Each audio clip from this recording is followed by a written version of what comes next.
Crowhill here. Today we review a Hellas and discuss children.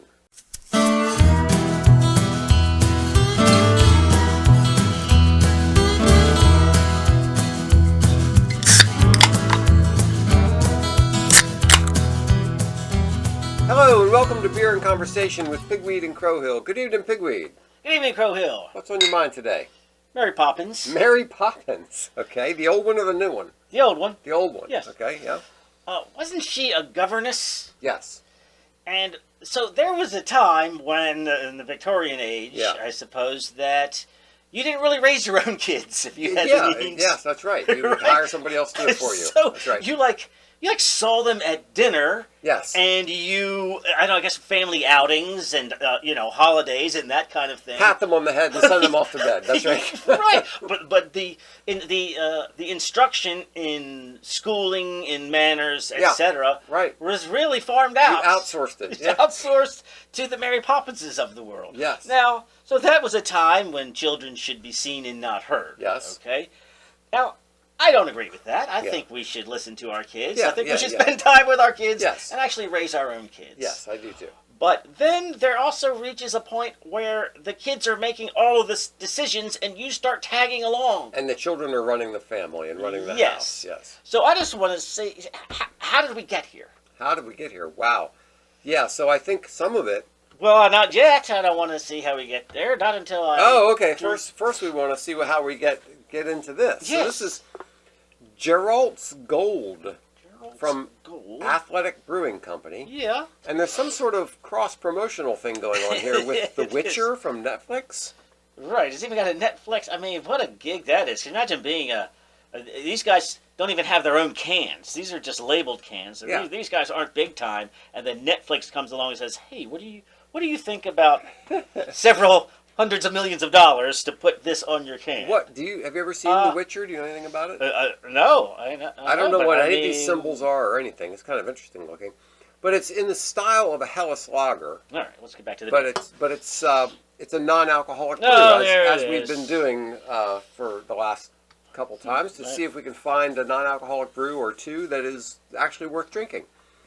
And I think we did another athletic that was pretty good. Yeah, what was the other athletic? They did some golden ale, I believe. Mm-hmm. This, okay, it's got some beerish flavors. Yes, it's still got that.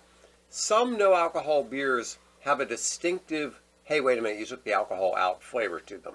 Right. And this one has a little bit of that. Yeah, it's hard to get around that. There's only in a couple of the IPAs do you have any kind of finish. Yeah. Right. Almost all of them, the flavor just goes. There's no lingering flavor on your tongue. Mm-hmm. And clean finish, which is what a lot of beers are brewed to be that way. Yeah. But more so these non-alcoholic beers. Yes. Have less lingering flavor. I agree with that. And this one has a nice hoppy kind of a flavor to it. But you're right. There's no lingering flavor. It is relatively clean, but it which has I think for a Hellas style that is normal. Yeah, right? It has some depth of flavor to it. It's actually pretty good, but it is missing something. It's a bitterness, yeah. It is missing something. It certainly is missing something. Yeah. All right. Well, I mean that's the way it goes. But okay. So this one we're going to add to our list. So what we're hoping to do after we finish the sacrifice that we're going through for all of our listeners is we're going to come up with a list of what are some top no-alcohol beers. So in the situation where you need to drink a no-alcohol beer, we'll give you some clues on what they should be. Right. And we've got, once again, we'll go through the options, the circumstances under which a person might want to do this, because I'm sure there are people going, why bother? But there are some pretty solid reasons. It's kind of like the reaction I get when I tell people that I drink decaf coffee. They say, what's the point? Well, I like coffee. It's just my body doesn't like the caffeine, but I like the coffee. So, all right, so children. What are we saying about children here? So what I'm saying is, moving beyond the governess and the kids seen and not heard, we became more interested, the latter half of the 20th century, and hearing what kids want. Yeah. letting them choose their own path. I think a lot of times, and especially in prominent families, where look, my grandfather was a doctor. You're going to be a doctor, and there's a little bit of not giving the child the leeway to choose his own path. But somehow this has gone too far. Yeah, there are passages in the Gospels, like, Jesus sets a little child in front of him and says, unless you become like a little child, you cannot inherit the kingdom of heaven. Okay. Now, people have been reading that passage for close to 2,000 years before they finally decided, oh, maybe we should all become like children. How is it that for nearly 2,000 years people read that passage and didn't fall into the kind of nonsense that we do nowadays, but then all of a sudden we get this kind of romantic notion that children let the children lead, and children are without any guile, and all that. Everybody else previously realized that no, children are kind of little monsters too. And I think there's a relationship between the feelings. When did all this feeling stuff start? So nobody paid attention to my feelings as a kid. So it was the generation after me. Sometimes kids being raised in small children in like the 80s and 90s. Yeah. Then it became feelings. Then it became self-esteem. Yeah. Right. So nobody ever said a word to me about my feelings or my self-esteem. I don't think I ever heard of the word self-esteem until I was in high school. Right. And now to whatever extent you did have self-esteem, that was a bad thing. Cut that out. Yeah. Or it was understood that any self-esteem would come from your personal achievement. Yes. Not showing up. And that's somewhere at the end. So this is participation trophy, right? Yeah. And even worse, then they started getting rid of. Well, you remember this. Remember when, unless you were a class valedictorian, I don't recall. No, I wasn't. Okay, you were. When you were not chosen, do you remember the deep funk that you went into and wanted to abandon all hope? I don't remember. I don't remember that at all. I remember. Yeah, that guy was a nerd. But super smart. Yes. But did you? So now that they've decided it's going to hurt every other classmate's feelings for not being chosen. First off, there's only 3 people who are even trying to be valedictorian. Right. Nobody else cares. Yeah. But now we've decided that that's hurtful. Yeah. And we've extended this bit about feelings and self-esteem, and now kids only have anxiety because they've been taught what anxiety is. Yeah. Right? Did you ever hear about anxiety? No, I didn't even know what these words were. Or that a kid could even possibly experience a sophisticated. How about angst? Are kindergartners with their angst and the German pronunciation? Are they feeling melancholy? I don't know. Maybe those were the times when I went and rode my bike around the neighborhood. Maybe I was feeling angst when I went out and rode my bike around the neighborhood. I just didn't know it. Don't feel. Where is the purpose? What? No, didn't have any of those kinds of feelings. And so at all. I think we're imposing this vocabulary onto children, creating the very anxiety. Yes. For example, we're teaching them to have negative feelings that they would not have otherwise had. I remember Matt Walsh was saying, he said, all right, look, it's getting late, but you guys can watch one movie, go pick one out. Mm-hmm. They went up there, and then they had such a bad experience there, Dad, can you just pick it? And he was like, yeah, kids don't want this. Yes. You're introducing the anxiety. Yes. And now you're going, we'll get to choosing your gender, because we're building up to it. That children need the guidance. They need to be told what to do and where to go and how to behave in this situation. And you're not going to wear that. Yeah. Now, what is wrong with that? Yeah, one thing, I don't know if this is exactly true, but I've been told that if you buy a playpen or you have a play area for a child, if it's too small, the child feels too hemmed in. But if it's too large, the child is not comfortable. That's fair. Yeah, I see it 100%. Yeah, because they want to know that they have boundaries, that they have limitations, that somebody is watching out for them. Because children, if you think about children kind of in the natural world, not in modern society, they have to worry about snakes and cougars and, various predators, and they don't want those kinds of fears. They want to know mom and dad are close by watching them, that they're in a protected space. Yes, they'll tell me where it's safe to go, Yes. what's safe to eat, what's safe to not do. Yeah. They are built that way, and when we are allowing... I don't know, Junior, what do you want to do? Yes, there's just too much of that. I don't want pork chops. Guess what's for dinner? Pork chops. See what's on your plate? Yes. Right? So when you run around, we just like to... We don't want to constrict him too much. We want to inspire his imagination, to be what he wants to be. Yeah. And to, within some limits of, yes, he can run around and be Captain America if he wants, but there's a nap time. Yes, exactly. There has to be some structure, and you have to put some limits on kids. That's what raising kids is all about, is providing appropriate limits for them. And we have failed in doing that with our children. We've allowed way too much flexibility. We've allowed way too much room for them to goof off and do things we don't want them doing. You have undermined authority, Yes. broadly, Mm-hmm. so that's where you have widespread disruption in classrooms. Yes. And lack of respect for teachers and authority in general. I don't bosses. ever remember getting spanked in school, but I remember that it was a possibility. Yeah, ruler across the knuckles in the Catholic school way. Yeah, that's right. And I remember my 7th grade math teacher had a nice big paddle. Oh, good. Leaning right up there against the wall. I don't think he had ever already paddled anybody. I think by that time it was... Yeah, it's gone out of fashion. Yeah, it got out of fashion. But yes, I think in that pendulum swinging from paddling and dunce caps, to what we have now is the kids are in charge. And the most unruly kid is the one who sets the agenda. Because you can't do anything to him. Yeah, you can't do anything to them. You're not allowed to...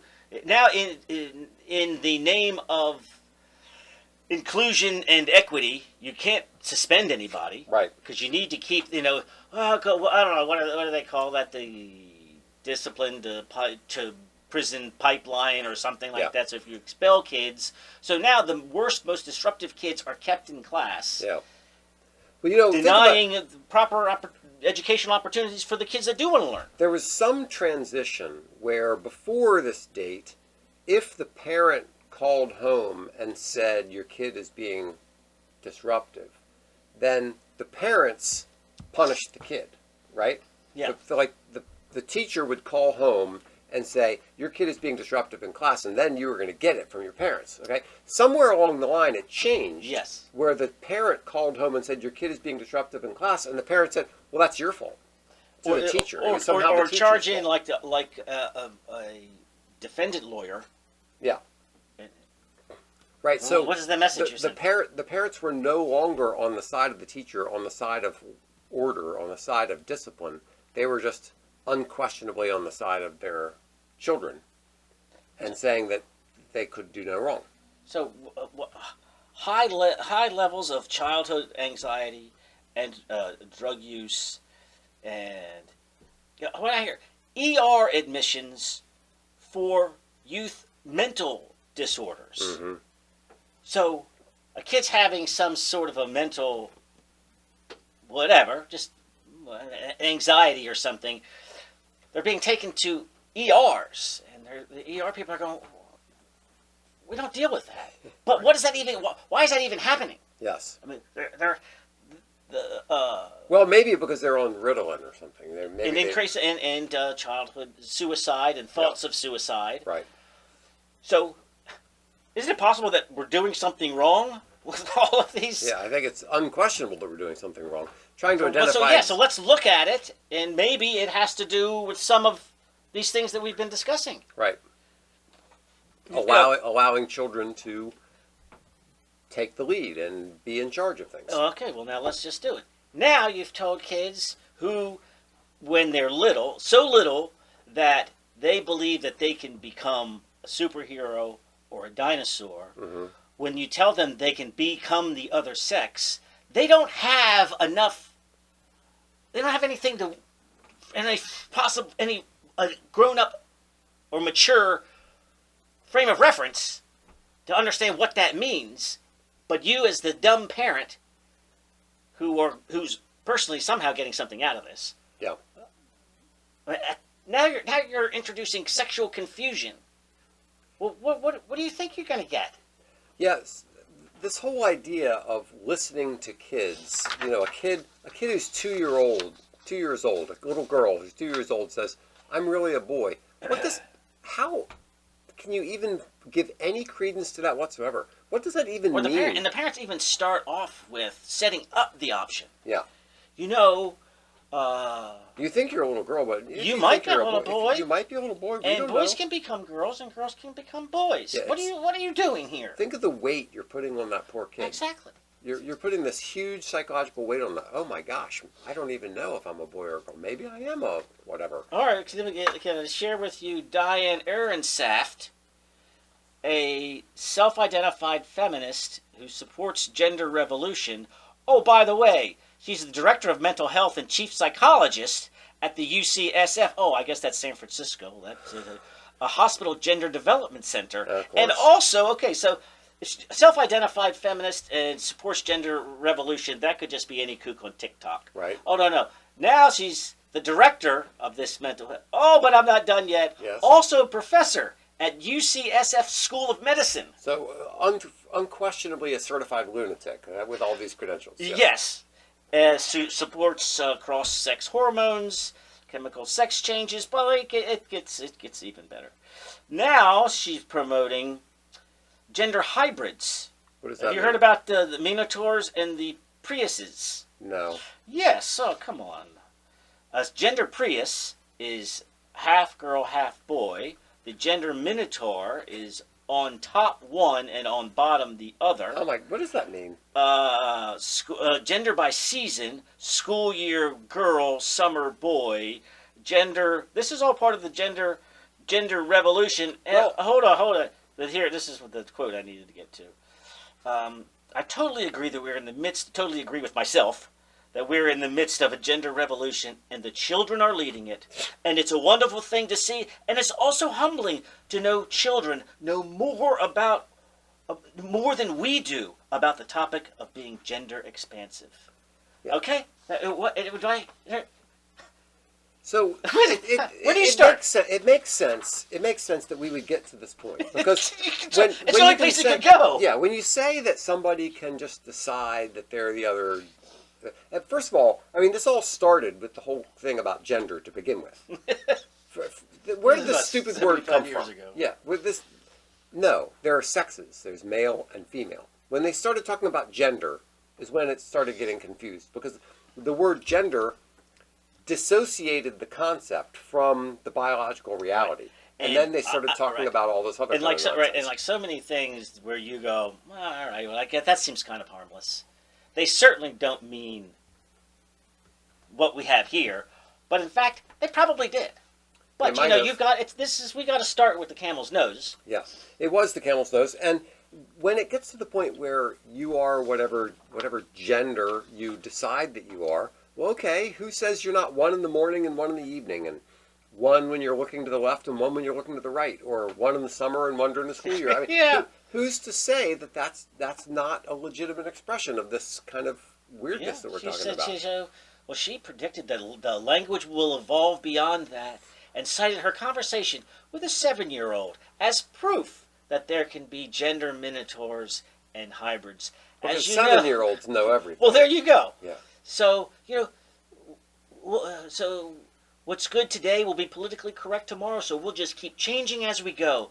This is a whole group of kids you should all know about and learn from. Yep, yes, we should be learning from the children because they are so smart, they know everything. That kind of confusion underlies a lot of the sorts of craziness that we're hearing the response, like you were saying before, giving them this kind of responsibility. Yeah. You just tell them. Causes anxiety. You causes just tell. depression. I mean, this is what you're going to wear. We're going to church. You're going to have violin lessons. Yes. You're not wearing that. I mean, how many kids reflect back on things that they didn't like from their parents, only to be grateful as adults. Exactly. Right? Yes. Over and over. But now, you've got to be their friend, and you've got to be affirming. Yes. In fact, you've got to be so affirming. There are courts who've decided you have to be affirming. Well, California is, I don't know if it's been passed or not. I think it's been passed, but hasn't been signed yet. They have a new law. Think Gavin would sign it? Yeah, they have a new law that says that if you don't affirm your child's gender, whatever, yes, then you can lose custody of the child. Yes. So you're right. This is what happens. Your crazy wife has been reading Diane Inschrift's seminal work. Yes. Decides that Jimmy should be Janie. Mm-hmm. This creates such a problem between the two of you that you get divorced, and she goes to the court and she goes, "Guess what? He won't affirm I get Jamie's custody." gender. Yes, you right. do. Yeah, and there have been bad cases about this in Canada, because Canada sucks. But oh God, I got a new one. Go ahead. Okay, but it's coming into California and probably into the rest of the country. It's okay. Yes. How about? Well, I saw this meme, and I wish I had the language that went along with it. But it was a kid who had these sweet tats all over his arms, Mm-hmm. but using all of the same gender language about being old enough to make these kinds of decisions. Sure, because who are you, parent, to tell the child that the child should not have tattoos all over them? Yes, well, it used to be, because those kinds of decisions are life-altering decisions. You mean like cutting off your junk? Yeah. Yeah. No, not really. You can reverse that. But all the kid has to do to be able to get the tattoo is say that it's part of my gender identity. My gender identity Yeah. is to be tattooed. Yes, all minotaurs were tattooed. All minotaurs are tattooed, but only on the top, never on the bottom. Yeah, right? yeah. But although I might switch that later. How about us asking the UN asking Greta Thunberg to tell us how we need to deal with? Exactly. Do you remember the scene? There were a lot of things that Trump did that I didn't like. There were some things that he did that I just absolutely loved. And one of them was Greta Thunberg goes to some conference on climate change or whatever, and all the world leaders are bowing to her and kowtowing to her, and Trump just walked right by her. Yeah. What's this kid doing here? Exactly. Get this kid out of my way. Which is the proper response. Yes. You don't know anything about science. You don't know anything about anything. Yes. The idea that this kid is supposed to be telling the world how it should be How done. dare you? It's just amazing. It's astonishing that we would come to such a point where some obnoxious little kid is lecturing the world. Yes. Do you recall?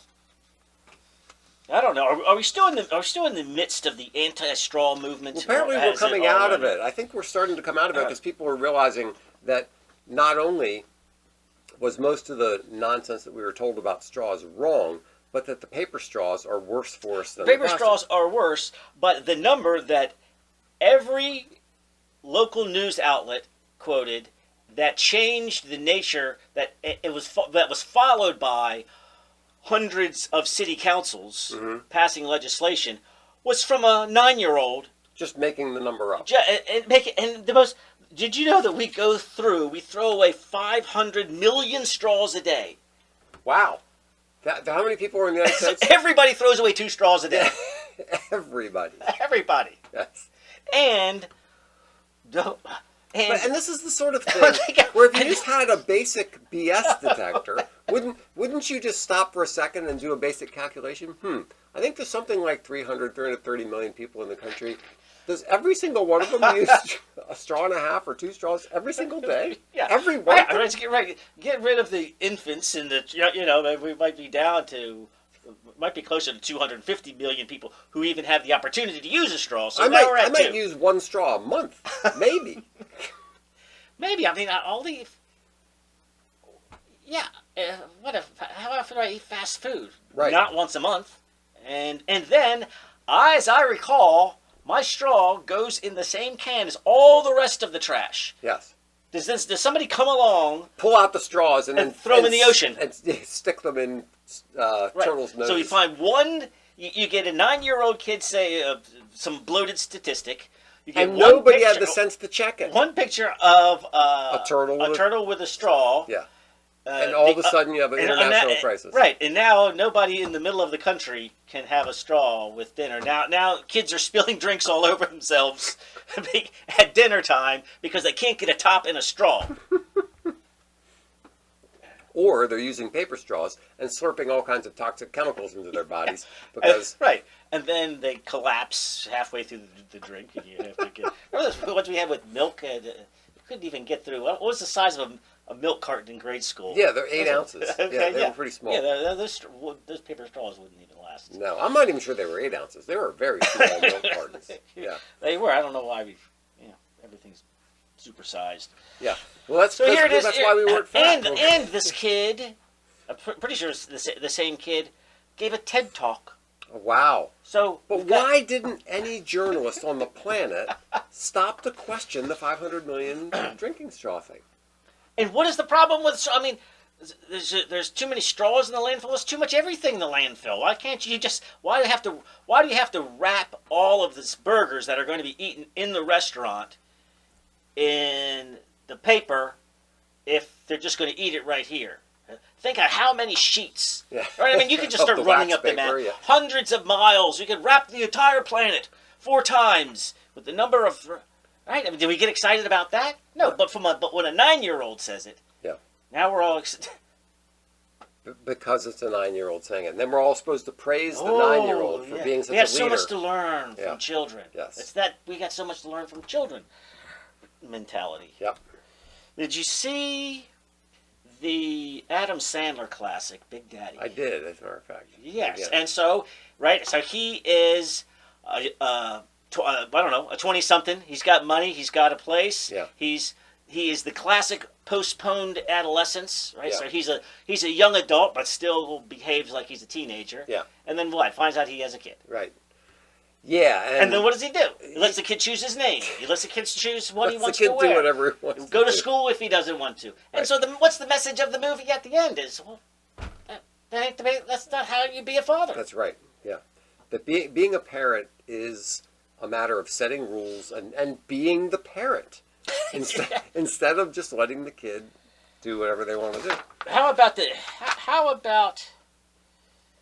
the kids who win a climate case against the state of Montana? Yeah. Now this one, I would have to actually read some details about this one because apparently Montana has some guarantee in their constitution, the Montana Constitution, yes, saying that they guarantee fresh air and a healthy environment to everybody. So you're right. So your position is Montana got what they asked for. Yes. I mean, maybe. I'm not sure exactly what the language is. But if you're going to But what were you doing when you put that in there anyway? Was that just straight? Was that virtue signaling before there was virtue signaling? Right. Because we don't actually mean, we're not going to be bound by this. But look, everybody, we have to look at Montana. Look how beautiful it is. Yeah. Let's put it in the Constitution. Oh, that's good. Montana has to stay beautiful. It has to have big sky forever. Yeah. Okay. And then somebody calls you on it. Yes. So I want to look at the details about this one, but yeah, if they set themselves up for it by saying that everybody has a constitutional right to clean water, well, how clean is clean? You know, what's a clean environment? So let's just say you not every part of town is clean, even in Montana. Mm-hmm. So do you now have standing in that there's trash in my neighborhood? Yeah. So now you have violated the Constitution. Right, exactly. So I'd want to know what the details are to find out. But the basic premise here is that they got a bunch of kids to say, you're ruining my future by not providing for a clean environment. But I think a lot of it was global warming stuff, right? It was the laws prohibiting climate change consideration in fossil fuel activities were unconstitutional. The decision highlighted climate impacts, irreversible injuries from greenhouse gas emissions, and the need for science-based climate measures. Wow. So, but who's got the standing here? What kid can say? Since when can a kid bring a lawsuit anyway? I'm not even sure how that happens. How does a child bring a lawsuit? I don't know. This victory marks the first time in U.S. history that a court has declared that government actions promoting fossil fuels endangers the well-being of young people. Wow. Okay. So, sorry, kid, I can't take you to soccer practice because I have to drive the gas car. Yes. Or yes, we're going to drive this electric vehicle. Battery may catch on fire. So kids aged 5 to 22 took legal action to safeguard their rights to a healthy environment, life, dignity, and freedom. The youth were represented by somebody. Now, just so you know, there wasn't any. They didn't win anything, right? They did. So what happened? What was the consequence of those? I don't really know because there was no money involved. There was no. All children are born. All persons are born. Okay, so this is the section of the Constitution. Okay. All persons are born free and have certain inalienable rights. They include the right to a clean and healthful environment. Okay. Yeah, so that's just so vague. I don't know what that means, a clean and healthful. You could take that very strictly or you could take it relatively loosely. So yeah, so when everybody's in line dropping the kids off, and there's exhaust coming out of all of the vehicles. Is that your definition of unhealthy? Exactly. What does it mean that they have to have a clean environment? I don't know. So what if there's some trash on the beach at the lake? Yeah. So that's just poorly worded language there. And yes, but you might be right. They might have. They might have set themselves up. They might have just set themselves up for this by using such ridiculous language in their constitution. Yes. So sometimes you mean like making yourself a sanctuary city and saying. Yeah, something like that. Something like that, and now you're going to get these people out of here. Right. We can't. This is unsustainable. We need now we need the National Guard in here to stop these people. Yeah. Wait a minute. I thought you said you want. No. Well, we just said that. So I've got something else to bring up. If you're done with. Yeah. Okay. Yeah, so here's the funny thing. At the same time, we have all this let the children lead. Greta Thunberg is lecturing world leaders and everything else. At the same time, parents are running sports teams for children.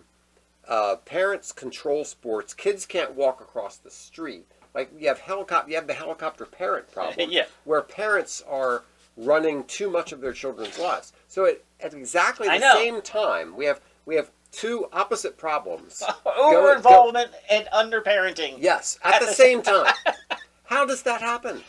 That's even worse. Yes, like you can't let the kid walk down to 7-Eleven to get a Slurpee because they might get, somebody might jump out of the hedges and kidnap them. Right. But at the same time, you can say, oh, sure, if you want to have your junk cut off, that's your business. Saw this picture of all of these strollers in Denmark or the Netherlands. Yeah. Right. Which is they're normal. They're everywhere. Yeah, it's because the parents are inside.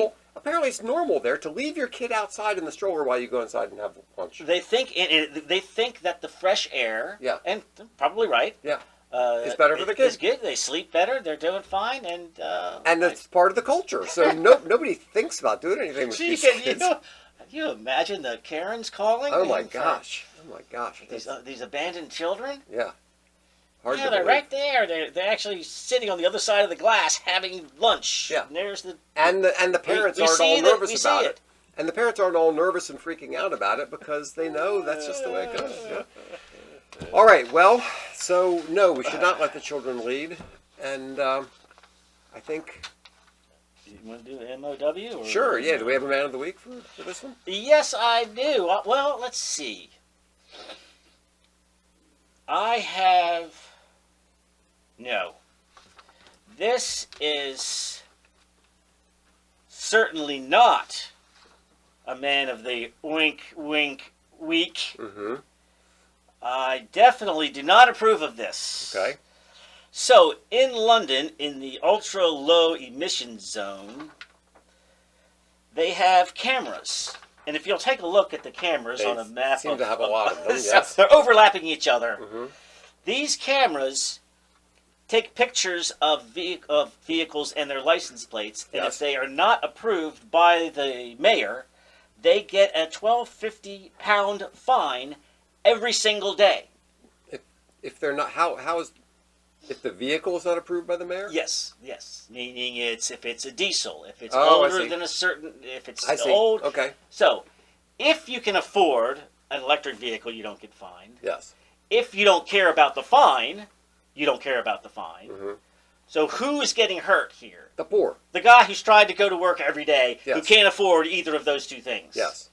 So then there have come along the Blade Runners, and I'm just going to tell you that I don't approve of lawlessness, and I don't approve of vandalism. Except. Except, when I get back to that map, see all these red and black? The reds are the ones that have been disabled. Wow. Well, I don't know. What are we talking about here? 80, 90%? Something like that. So, Wow. Yes, of the 90%, no, this is just talking about one region, 90% of the 500 cameras in southeast London have been disabled or destroyed. Yeah. The Blade Runners are determined to block the government's monitoring process. And yes, so here we go. Red, destroyed. Black, have not gotten to them yet. That's fantastic. So they're fighting back. You know, this surveillance state. Yes, that we're and living nothing under, is worse than London. Yeah, the surveillance state we're living under. At some point, people have to say enough is enough, and they have to start doing this. And I mean, so- what's the other alternative? You can't have people watching absolutely everything that you do. Yes. Now, of course, What? if you're not doing anything wrong, then what do you have to hide? Then what do you have to hide? So he says with his German accent. That's right. Yes. So, our not man of the wink. The Blade Runners of London. Blade Runners. We do not approve. We of do not what you- approve of that, but apparently somebody who wrote this article does approve. You naughty. You naughty boys. Jeez.